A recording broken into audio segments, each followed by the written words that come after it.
किंवा गाडीचा आवाज सारखा येतोय, खडाक खडाक खडाक खडाक, तिकडं तुमचं लक्ष गेलेलं आहे. 10 गोष्टी तुमच्या मनासारख्या घडल्या, एक गोष्ट मनाविरुद्ध घडली, त्या मनाविरुद्ध घडलेल्या गोष्टीमुळे 10 गोष्टी तुमच्या मनासारख्या घडल्या, त्या गोष्टीवर विरजन पडले गेलेले आहे. आनंदावर विरजन पडलं.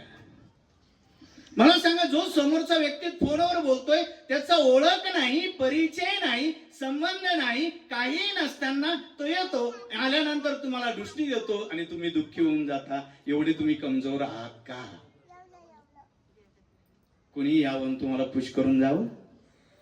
एवढे आम्ही कमजोर नाही. आम्ही सर्व समर्थ परमेश्वराचे भक्त आहोत. म्हणून सामान्य कुणी जरी आम्हाला दुःख देत असेल तर त्या दुःखाने आम्ही कधीच दुःखी होऊ शकत नाही. आम्ही लेचे पेचे नाही.